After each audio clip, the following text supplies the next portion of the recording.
Hi hello నమస్తే welcome to విజయ మా ఊరు ఆడియో బుక్స్ ఛానల్. నేను విజయలక్ష్మిని.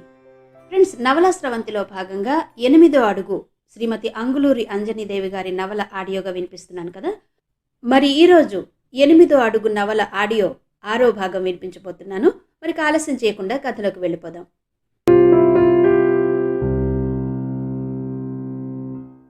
హేమేంద్ర రాజమౌళి మందుల షాప్లో చేరాక ఆయనతో మెత్తగా తిట్లు తింటూనే మందుల పేర్లు, డాక్టర్ల ప్రిస్క్రిప్షన్లు చదవడం నేర్చుకున్నాడు. మందులు అమ్మడంలో మెళకువలు నేర్చుకున్నాడు. క్రమంగా తన దిశను మార్చుకుంటూ నలుగురితో ఎలా ఉండాలి, ఎలా మాట్లాడాలి అన్నది గ్రహించాడు. 10 మంది మధ్యన రాణించాలన్నా, మంచి పేరు తెచ్చుకోవాలన్నా రాత్రికి రాత్రి వచ్చేది కాదని తెలుసుకున్నాడు. ఏది రావాలన్నా, ఏది చెయ్యాలన్నా ముందు తనలో ఉన్న కోపాన్ని తగ్గించుకోవాలనుకున్నాడు. హేమేంద్ర కాకుండా ఆ షాపులో ఇంకో కుర్రాడు కూడా ఉన్నాడు. హేమేంద్ర వచ్చాక ఆ కుర్రాడితో అవసరం అంతగా లేకపోయినా ఉంటాడులే తన మనిషిలా అని రాజమౌళి ఆ కుర్రాడిని షాప్లోంచి తీసేయలేదు.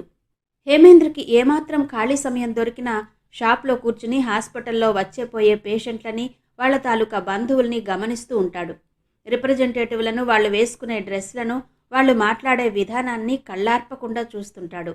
ఒక్కోసారి అతనికి కూడా రిప్రజెంటేటివ్ వేసుకునే డ్రెస్సులు లాంటివి తీసుకోవాలని ఆశ కలుగుతుంది. మరుక్షణమే ముఖం మీద నీళ్లు చల్లినట్టయి కేవలం ఒంటి మీద బట్టల కోసం తండ్రికుండే ఎకరం పొలం అమ్మమనడమో తాకట్టు పెట్టమనడమో కుదరదు కదా. ఎందుకంటే తన తండ్రి మొన్ననే చెప్పి వెళ్ళాడు, ఇక ముందు నువ్వు రాజమౌళి సారిచ్చే డబ్బులతోనే నీ అవసరాలు తీర్చుకో అని. ఇంతకు ముందులా ఇంకా తండ్రి మీద ఆధారపడ్డం అతనికే నచ్చడం లేదు. పేషెంట్ మందుల చిట్టి పట్టుకుని రాగానే మన లోకంలోకి వచ్చాడు హేమేంద్ర. ఆ పేషెంట్ తెచ్చిన ప్రిస్క్రిప్షన్లోని మందు పేరు సరిగ్గా అర్థం కాక డాక్టర్ గారి దగ్గరకు వెళ్ళి తన సందేహాన్ని తీర్చుకుని వచ్చాడు.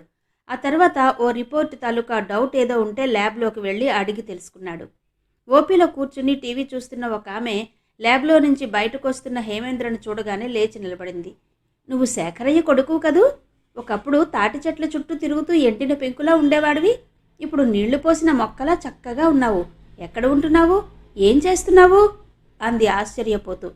ఆమె అలా అడగడం ఆత్మీయంగా ఉన్న తను లోగడ తాటి చెట్లు ఎక్కడం ఎవరూ వినకూడదన్నట్టు అటూ ఇటూ చూశాడు, కంగారు పడ్డాడు. ఇక్కడే ఈ మెడికల్ షాప్లోనే ఉన్నానమ్మా అన్నాడు మెడికల్ షాప్ వైపు చూపిస్తూ. పోన్లే, జాగ్రత్తగా చేసుకో. ఏ పని చెయ్యకుండా కూర్చుంటే ఏముంది, ఖాళీ కడుపు తప్ప. అలా ఉత్తినే కూర్చున్నా కాళ్ల నొప్పులు వస్తాయి. ఇదిగో నాలాగా. ఈ నొప్పులు తగ్గించుకోవాలని హాస్పిటల్ చుట్టూ కాళ్ళు అరిగిపోయేలా తిరుగుతున్నా తగ్గట్లేదు. సర్లే, నా బాధ పక్కన పెట్టు. నువ్వు చేసే ఆ పనేదో నేర్పుగా ఓర్పుగా చేసుకో అంది. తల ఊపాడు హేమేంద్ర. పక్కనున్నామె అదే పనిగా మూలుగుతుంటే ఆమె వైపు చూసి, ఏమైందమ్మా అన్నాడు. ఏముంది బాబు, నా దగ్గర డబ్బులు ఉన్నన్ని రోజులు నా అక్కలు, నా చెల్లెళ్ళు, నా తల్లిదండ్రులు నన్ను ఒక మాయలో పడేసినట్టు నా చుట్టూ తిరిగేవాళ్ళు, డబ్బులు పట్టుకెళ్లేవాళ్ళు. ఇప్పుడేమో ఒక్కరూ రావడం లేదు.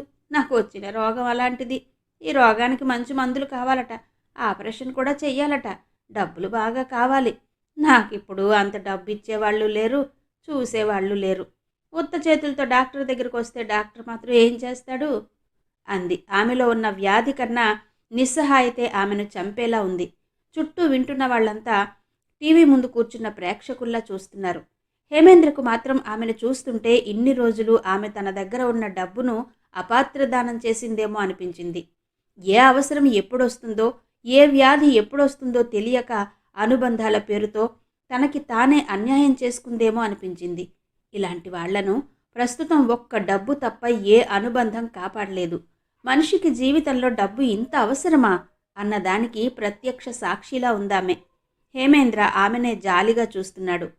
హేమేంద్ర, సందర్భం జాలిపడేదే అయినా నిజానికి ఆమెను క్షమించకూడదు. మోసం చేసేవాడికన్నా మోసపోయేవాడిదే తప్పు. ఇన్ని రోజులు తన ఒక్కదాని దగ్గరే డబ్బున్నట్టు, తన వాళ్ళందరూ లేనివాళ్ళు అన్నట్టు, అది 10 మందికి తెలియాలన్నట్టు ఏదో పదిలంగా కాపాడుకోవలసిన డబ్బును చిల్లర పైసలు పంచినట్టు పంచింది. తన వాళ్ళందరినీ సోమరిపోతుల్ని చేసింది. తను హాస్పిటల్ పాలైంది. కొన్ని చోట్ల అనుబంధాల పేరుతో జరిగే దోపిడిలో ఇదొకటి. వాళ్లేమో అక్కడ హాయిగా ఉన్నారు, ఇక్కడ ఈమె ఏడుస్తోంది అందామె ఉన్నది ఉన్నట్టు చెప్పడం నా తత్వం అన్నట్టుగా. అంతలో పక్కనే గంధం కలర్ చీర కట్టుకున్న ఆమె కల్పించుకుని, ఆమెను మీరలా అనకండి. ఎందుకంటే పాండవులకు సూది మోపినంత స్థలం కూడా ఇవ్వకుండా దుర్మార్గంతో వ్యవహరించి రారాజుగా వెలిగాడు దుర్యోధనుడు. అదెంతసేపు? ద్రౌపది తొడ చూపించి ఆ తొడలను విరగ్గొట్టించుకుని మృత్యుపాలయ్యేంత వరకే కదా. వేదాలు కూడా అదే చెప్పాయి, మంచి చెడు వల్లనే కర్మలొస్తాయని. దాన్ని బట్టి చూస్తే ఆమె చేసిన మంచి కానీ దానం కానీ ఆమెను ఎప్పటికైనా కాపాడతాయి. భయపడాల్సిన పనే లేదు అంది ధర్మ సూక్ష్మం చెప్తున్నట్టుగా. ఆమెను చూస్తుంటే రోజు భారత రామాయణం చదువుతూ క్రమం తప్పకుండా గుడికి వెళ్లే దైవభక్తురాల్లా ఉంది. గుళ్ళో వెలిగే కర్పూరం వాసనే వస్తోంది ఆమె దగ్గర. పంటె నొప్పితో బాధపడుతున్నట్టు చెంప ఒక పక్క బాగా వాచి ఉంది. ఆ చెంపను పట్టుకునే మాట్లాడుతోంది. అది వినగానే హేమేంద్రకి తెలిసిన ఆవిడ నవ్వి, అయ్యో అలాగా, గాలిలో వెలిగే దీపం కూడా చేతులు అడ్డుగా పెడితేనే వెలుగుతుందనుకున్నానే ఇన్ని రోజులు, చేతులు లేకుండా కూడా వెలుగుతుందా? అంటే లోగడ చేసిన దాన ధర్మాలు బ్యాంక్ బ్యాలెన్స్ లాగా మందుల షాపులో ప్యాకేజీలై రారమ్మని పిలుస్తాయా రోగం వచ్చినప్పుడు? అంది వ్యంగ్యంగా. ఇంతలో మెడికల్ రిప్రజెంటేటివ్ ఈశ్వర్ కనిపించడంతో అటువైపు వెళ్ళాడు హేమేంద్ర. ఈశ్వర్ హేమేంద్ర కళ్లకు ఎప్పుడు చూసినా మేరు పర్వతంలా అనిపిస్తాడు. మెడికల్ బ్యాగ్ పట్టుకుని అందంగా కనిపిస్తాడు. ఎందుకో తెలియదు కానీ ఈశ్వర్ అంటే రోజు రోజుకి గౌరవం, ఇష్టం పెరిగిపోతోంది హేమేంద్రకి. ఏ మనిషి అయినా తనని ఇష్టపడే వాళ్ళని, గౌరవించే వాళ్ళని తప్పకుండా గుర్తిస్తాడు. ఓ కంట కనిపెట్టి ఉంటాడు. నన్ను అభిమానించే వాళ్ళెప్పుడూ నా వాళ్లే అనుకుంటాడు. అంతలో ఒక ఆవిడ ఎప్పుడు అవకాశం దొరికినా ఆ భావాన్ని బయట పెడుతూ ఉంటాడు. ఈశ్వర్ కూడా అంతే. హేమేంద్రను పలకరించి మాట్లాడుతున్నాడు. ఇంతలో ఒక ఆవిడ బయట నుంచి గబగబా హాస్పిటల్ లోపలికి వచ్చి హేమేంద్రను పట్టుకుని, ఇదేం అన్యాయం బాబు, నేను నీ మందుల షాపులో ఈ మందులు కొన్నాను మా వాడి కోసం. ఆ మందు వేసుకుని మా వాడు ఊరెళ్తుంటే వర్ధన్నపేట దగ్గరికి వెళ్ళగానే బస్సులో కళ్ళు తిరిగి పడిపోయాడు. చేతుల మీద వేసుకుని వచ్చారు. ఇప్పుడేం చెయ్యను అంటూ ఏడ్చింది. ఆమెను చూడగానే ఏం జరిగిందో హేమేంద్రతో పాటు ఈశ్వర్కి కూడా అర్థమైంది. హేమేంద్ర ఆమెకు ధైర్యం చెప్తూ, చూడమ్మా, నువ్వేం కంగారు పడకు, మీ అబ్బాయికి ఏం కాదు. ఆ మందును ఆహారం తీసుకోకుండా వేసుకున్నందువల్ల అలా జరిగింది. ఈ మందుని ఏదైనా తిన్నాకనే వేసుకోవాలి అన్నాడు. ఆ మొక్క ముందే చెప్పొచ్చుగా. ఏడి మీ షాప్లో ఉండే ఆ పిల్లాడు, పిలు, నిన్న వాడే ఇచ్చాడు ఆ మందును. 4 దులుపుతాను. ఇంకెప్పుడు ఎవరికి ఇలా ఇవ్వకుండా ఉంటాడు. ప్రాణాలతో ఆడుకుంటాడా వాడు అంది పెద్ద గొంతుతో. అక్కడ ఉన్నవాళ్ళు టీవీ చూడడం మానేసి ఆమెనే చూస్తున్నారు. ఇదేదో పెద్ద గొడవే అయ్యేలా ఉందని హేమేంద్రకి అర్థమైంది. వాడిప్పుడు షాపులో లేడు, వచ్చాక నేను చెప్తాను అంటూ ఆమెకు నచ్చ చెప్పాడు. కళ్ళు తిరిగిన అబ్బాయికి వెంటనే సపర్యలు చేశాడు. ఆమెకిప్పుడు దేవుడయ్యాడు హేమేంద్ర. ఆ తల్లిలోని ఆనందం హేమేంద్రను కదిలించింది. ఆ చిన్న పనికే ఆమె తన పట్ల చూపుతున్న కృతజ్ఞతకి, ఆరాధనకి గర్వంగా ఫీలయ్యాడు. ఇదంతా ఈశ్వర్ గమనిస్తున్నాడు. ఆ వాతావరణంలో ప్రస్తుతం హేమేంద్ర తెలుసుకున్నది ఒక్కటే, డబ్బు, సేవ. ఇవి 2 ఉంటే చాలు, సరైన టైంకు అన్నీ సరిగ్గా జరుగుతాయి.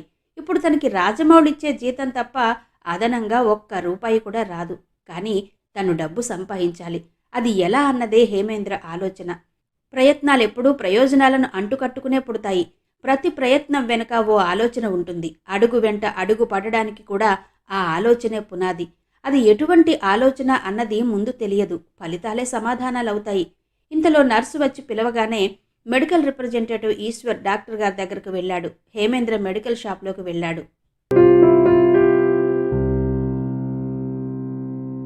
ఆ రోజు స్నేహిత వాళ్ళ ఇంటి బయట బాగా మంచు కురుస్తోంది. చలి గజగజ వణికిస్తోంది. ఆ ఇంట్లో అందరూ వేడి నీటితో స్నానం చేస్తే స్నేహిత ఒక్కతే చన్నీటి స్నానం చేయాలని షవర్ తిప్పింది. నీళ్లు పైన పడగానే చలికి శరీరం జిల్లుమంటుంటే మొన్న వరంగల్ వెళ్ళినప్పుడు తన తల్లి నానమ్మతో అన్న మాటలు గుర్తొచ్చాయి స్నేహితకి. అత్తయ్య, నా కూతురికి తిండి పెట్టలేదనో, సౌకర్యవంతమైన జీవితానికి దాన్ని దూరం చేస్తున్నారనో నేను అనడం లేదు. దానికి పిల్లలు లేరని పూజల పేరుతో, వ్రతాల వంకతో కటిక నేల మీద పడుకోబెడుతోంది నీ కూతురు. కారిచ్చి డ్రైవర్నిచ్చి రోజుకో గుడికి తిరిగి రమ్మంటోంది. ఏ పుట్ట కనిపిస్తే ఆ పుట్టలో పాలు పోయిస్తుంది. ఆ పుట్ట దగ్గరుండే చెట్టుకి చీర కొంగు చింపి ఉయ్యాల కట్టిస్తుంది. కనిపించిన ప్రతి రాయికి మొక్కిస్తుంది. మొన్న వాళ్ళ మామగారు ఊరు తీసుకెళ్లి అక్కడ బొడ్రాయి ఉంటే దానికి పసుపు పూయించి, బొట్టు పెట్టించి, కొబ్బరికాయ కొట్టించి పిల్లలు పుట్టించమని కోరుకోమందట. ప్రతిరోజు ఇలా ఉపవాసాలంటూ గుళ్ళో ప్రసాదాలు తింటూ నా కూతురు ఎన్ని రోజులు బ్రతకగలదో చెప్పండి. దానికి పిల్లలు పుట్టాలని మనకు మాత్రం లేదా అంది. అది వినగానే నవ్వి ఊరుకుంది గోమతమ్మ. మీరిలా ఎలా నవ్వగలుగుతున్నారో ఏమో అత్తయ్య. దాని వయసు వాళ్ళంతా పై చదువులు చదువుకుంటూ ఉద్యోగాలు చేసుకుంటున్నారు. అదేమో అక్కడ అంటూ ఇంకా ఏదో అనబోయింది విజయలక్ష్మి. గోమతమ్మ వెంటనే అదక్కడ గుళ్ళు తిరిగి పుట్టలకి, చెట్లకి, రాళ్లకి మొక్కుతోంది. దేనికోసం విజయ? ఉద్యోగం దొరకాలనో పెళ్లి కావాలనో కాదుగా. పిల్లల కోసం. తప్పేంటి? ఏదైనా ఒకటి కావాలనుకున్నప్పుడు ఎంతమంది అలా మొక్కుకోవడం లేదు? వాళ్ళంతా పిచ్చోళ్ళా? ఎప్పుడైనా జవాబు కోసమే ప్రశ్న పుడుతుంది, పరిష్కారం కోసమే సమస్య మొదలవుతుంది, ఫలితాల కోసమే పని ఉంటుంది. నువ్వేమిదవకు. అది వాళ్ల ఇంటి సమస్య. వాళ్ల వంశవృక్ష వృద్ధిని వాళ్ళు చూసుకుంటారు. ఒకప్పుడు నీకు పిల్లలు లేకుంటే నేను కూడా అలాగే చేసేదాన్ని.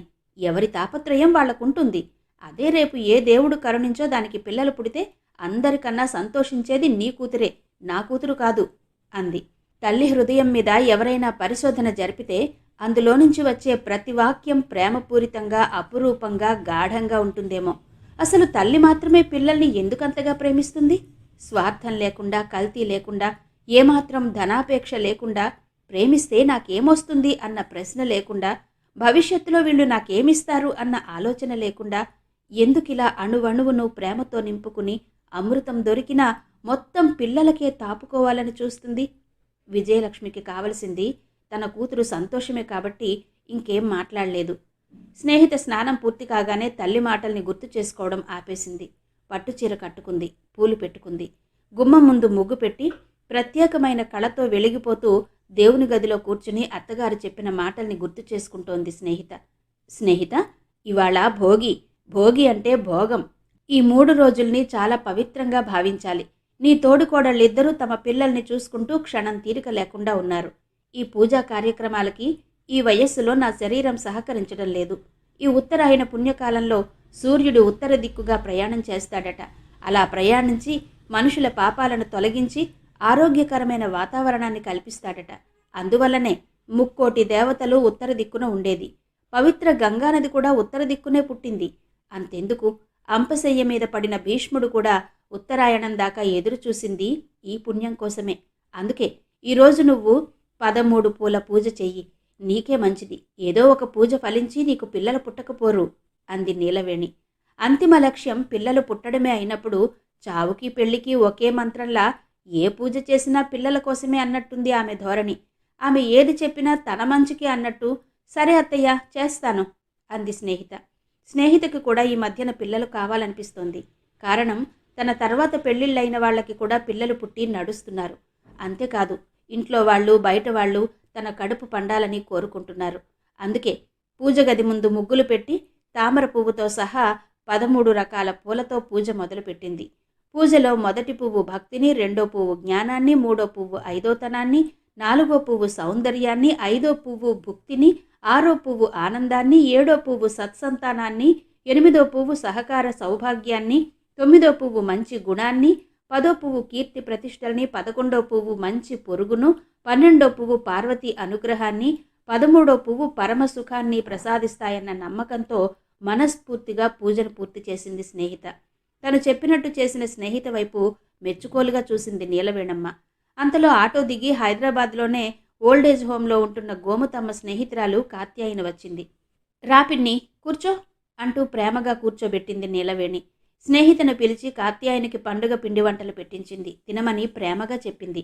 కాత్యాయని తింటూ, గోమతి ఫోన్ చేసిందిరా నీలు, ఒకసారి వెళ్ళి నా కూతుర్ని మనవరాల్ని చూసిరా కాత్యాయని అని. ఇవాళ పండుగ కదా, పలకరించి వెళదామని వచ్చాను అంది కాత్యాయని. సంతోషం పిన్ని అంది నీలవేణి. స్నేహిత తోడుకోడళ్ళిద్దరూ తమ గదుల్లో నుంచి బయటకొచ్చి కాత్యాయనని పలకరించి వెళ్లారు. ఆ తర్వాత తమ పిల్లలకి అన్నం తినిపిస్తూ ఏదో ఆర్టిఫిషియల్ ఆర్టికల్ని చూపించి చందమామ రావే, జాబిల్లి రావే అన్నట్టు అటు ఇటు తిరుగుతున్నారు. పిల్లల్ని తిప్పుతున్నారు. కాత్యాయని తృప్తిగా తిని, ధనుర్మాసంలో ముగ్గులు పెట్టి పూజలు చేసేవారు ధన్యత పొందుతారట నీలవేణి. ఇంకా 108 పువ్వులతో విష్ణు లక్ష్మి పూజలు చేసే ఆడవారికి ఎటువంటి లోటు రాదంటారు. కానీ ఈ రోజుల్లో ధనుర్మాస ఉత్సవాలు, నేల మీద ముగ్గులు, హరిదాసు కీర్తనలు, గంగిరెద్దుల రాకలు ఈ అపార్ట్మెంటు గదుల్లో ఎక్కడ కనిపిస్తున్నాయి?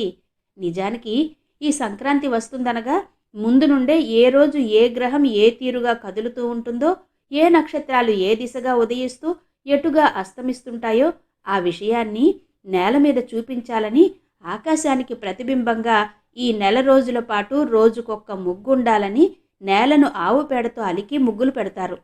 నాకెందుకో నీ ఇంటి వాతావరణంలో ఆ కళ కొంత కనిపిస్తోంది అంటూ స్నేహిత వైపు ప్రశంసాపూర్వకంగా చూసింది. ఆ ప్రశంసను విని సంతోషపడలేదు నీలవేణమ్మ. ఏంటి నీలు అలా ఉన్నావు? ఒంట్లో బాగుండలేదా అడిగింది ఆతృతగా కాత్యాయిని. నీలవేణమ్మ మాట్లాడలేదు. స్నేహిత పొద్దుటి నుంచి పని వల్ల, పూజ వల్ల, ఉపవాసం వల్ల ఇక తిరిగే ఓపిక లేని దానిలా ఆ హాల్లోనే ఓ మూలకి ముడుక్కుని పడుకుంది. కాత్యాయిని పిన్ని, నీ పిల్లలు ఎక్కడున్నా నెల నెల పుష్కలంగా డబ్బు పంపుతున్నారు. ఏ బాధలు లేకుండా ఓల్డేజ్ హోంలో ఉన్నావు. ఈరోజు ఎలా అన్న చింత లేదు నీకు. సౌకర్యవంతమైన వాతావరణంలో నీ వయస్సు వాళ్లతో హాయిగా ఉన్నావు. అదే నీకు పిల్లలు లేకుంటే హైదరాబాద్ లాంటి నగరంలో అంత మంచి పేరున్న ఓల్డేజ్ హోంలో ఉండగలిగేదానివా? దీన్ని బట్టి పిల్లల అవసరం పెద్దవాళ్లకి ఉందా లేదా? అంది నీలవేణమ్మ. ఎందుకు లేదు? ఉంది అంది కాత్యాయిని. ఈ విషయంలో మా అమ్మ నా కుటుంబానికి చాలా ద్రోహం చేసింది పిన్ని అంది బాధగా నీలవేణి. అదిరిపడింది కాత్యాయిని. అలా అంటున్నావేం నీలవేణి? గోమతి నీకు ద్రోహం చేయడమా? అయినా నా స్నేహితురాలు ఎటువంటిదో నాకు తెలుసు. అంతంత మాటలనకు అంది. అది కాదు పిన్ని, మా అమ్మ నా మనవరాల్ని నీ కొడుక్కి చేసుకో, అన్ని విధాలా బావుంటుంది అని ఒకటే పట్టుబట్టి నన్ను ఊపిరాడకుండా చేసింది. లేకుంటే భువనేష్కి రాజస్థాన్ అమ్మాయినే చేసి ఉండేవాళ్లం. పిల్లలు పుట్టేవాళ్ళు. ఇప్పుడు చూడు, శుభవార్త చెబుతుందని ఎంత ఎదురు చూసినా అది కాస్త వెనక్కిపోతోంది. ఈ మధ్య నాకు అనుమానం వస్తోంది అంది నీలవేణి. ఏమిటది? అంది కాత్యాయిని. స్నేహితకి గర్భసంచి లేదనిపిస్తోంది. అది మా అమ్మకు తెలుసు. మనవరాలకి పెళ్లి కాదని నా కొడుక్కి అంటగట్టినట్టుంది. లేకుంటే పిల్లలు లేకుండా మన వాళ్లలో ఎవరైనా ఉన్నారా చెప్పు అంది ఆవేశంగా. షాక్తో నోరు తెరిచింది అక్కడే పడుకుని ఉన్న స్నేహిత. ఏం మాట్లాడాలో తోచలేదు కాత్యాయనికి. మౌనంగా ఏడుస్తోంది స్నేహిత. కాత్యాయనికి ఒక్క క్షణం కూడా అక్కడ ఉండాలనిపించలేదు. నేను వెళ్తాను నీలు. మా ఓల్డేజ్ హోంలో ఉండే ఒక ఆవిడ ఇవాళ తన కొడుకు లండన్ నుండి వస్తాడని శంషాబాద్ ఎయిర్పోర్ట్కి వెళ్దామంది. టైం అవుతోంది, వెళ్ళాలి అంటూ లేచి వెళ్ళింది కాత్యాయిని. కాత్యాయిని అలా వెళ్ళగానే హైదరాబాద్లోనే బీటెక్ చదువుతున్న స్నేహిత తమ్ముడు సంతోష్ వచ్చాడు. 3 రోజులు హాలిడేస్ వచ్చాయి. అక్కను చూసి అట్నుండి వరంగల్ వెళ్లాలని వచ్చాడు. నీలవేణమ్మ సంతోష్ని చూసి పలకరించి కూర్చోమని చెప్పింది. ముభావంగా తన గదిలోకి వెళ్ళింది. మళ్లీ బయటకు రాలేదు. సంతోష్ కింద పడుకుని ఉన్న అక్క దగ్గరకు వెళ్ళి తను కూడా అక్కడే కింద కూర్చున్నాడు. అక్కా అన్నాడు. ఆ పిలుపు విని వెంటనే లేచి కూర్చుంది స్నేహిత. కళ్ళు తుడుచుకుంది. నవ్వడానికి ప్రయత్నిస్తోంది. అక్కా, ఎందుకు ఏడుస్తున్నావు? నీలత్త నిన్నేమైనా అన్నదా? అన్నాడు అక్కనే చూస్తూ. ష్, వింటుంది. ఆమె నన్నేమీ అనలేదు. తలనొప్పిగా ఉంటే ఏడుస్తున్నాను అంది. అయినా తమ్ముణ్ణి చూస్తుంటే స్నేహితకు ఏడుపు ఆగడం లేదు. అక్క ఏదో దాస్తుందని అర్థమైంది సంతోష్కు. నిజం చెప్పు. ఇప్పుడే నాన్న దగ్గరకు వెళ్ళి మీ చెల్లెలు మా అక్కను ఏడిపిస్తోంది, నేను మంచోండు కాదు, తర్వాత నీ ఇష్టమని చెప్పి వస్తాను అన్నాడు సీరియస్గా. స్నేహిత కంగారు పడింది. చచ, అదేం కాదులే సంతోష్, నువ్వు కూల్గా ఉండు. ఇక్కడంతా ఓకే, నేను సేఫ్. అమ్మా నాన్నని చూడాలని ఉంది అంతే అంది. తను బాధపడితే సంతోష్ చూడలేడని ఆమెకు తెలుసు. మరి రెడీ అవ్వు, వెళ్దాం అన్నాడు. ఇప్పుడా? అంది స్నేహిత. ఆమెకు తమ్ముడితో వెళ్లాలని ఉన్నా వాళ్ళు పంపిస్తారో లేదోనన్న సందేహంతో. అవును, ఇప్పుడే వెళ్దాం. బావకు కాల్ చేసి చెప్పు, నేను నీలత్తతో చెబుతాను అన్నాడు సంతోష్. అక్క ఎప్పుడూ ఇంతగా ఏడవదని, ఇక్కడేదో జరుగుతుందని సంతోష్కి అనుమానంగా ఉంది. తమ్ముడు ఇక వినడని లేచి రెడీ అయింది స్నేహిత. సంతోష్ నీలవేణమ్మ దగ్గరకు వెళ్ళాడు. అక్కను తీసుకువెళ్తున్నట్టు చెప్పాడు. ఆమె, సరే తీసుకెళ్ళు, ఇక్కడ కొన్ని పూజలు మధ్యలో ఆగి ఉన్నాయి, వాటిని కొనసాగించమని మీ అమ్మతో చెప్పు. అవి పూర్తయితే కుమారస్వామి లాంటి కొడుకు పుడతాడట అంది. తల ఊపి అక్కను తీసుకుని వరంగల్ వెళ్ళాడు సంతోష్. కాలం కొమ్మకు పూచిన పువ్వులా జీవితం వికసిస్తూనో, వాడిపోతూనో, కాంతులీనుతూనో గడిచిపోతూనే ఉంటుంది. జీవితాంతం ఎంతగా పరిగెత్తినా ఎవరి నీడను వాళ్లు దాటలేరు. పరిస్థితుల వల్లనో, ప్రారంభం వల్లనో తమను బాధించే స్థితిగతుల్ని కూడా ఒక్క అడుగులో దాటలేరు. కానీ హృదయం మాత్రం ప్రతి క్షణం సుగంధ స్పర్శనే కోరుకుంటుంది. అందుకే ఈ దుఃఖం. ఒకవైపు తనలోని ఆశలు, ఆకాంక్షలు కనుమరుగైపోతున్నాయేమోనన్న భయం, ఇక నేను ఇంతేనన్న నిస్పృహ. మనసు లోతుల్లో ఒక పెద్ద ఉరుమై గంభీరంగా ఉరిమింది. నీరు నిలువ ఉన్న మేఘం చిరుగాలికే భళ్ళున కురిసినట్టు స్నేహిత కళ్ళు వర్షిస్తున్నాయి. ఆమెకు హైదరాబాదులో తన ఇంటి వాతావరణం గుర్తొస్తోంది. తను ఎదురైనప్పుడు చిచి, గొడ్డుబోతుది ఎదురైంది, లేవగానే దీని ముఖం చూశాం అన్నట్టుగా చూస్తుంటారు.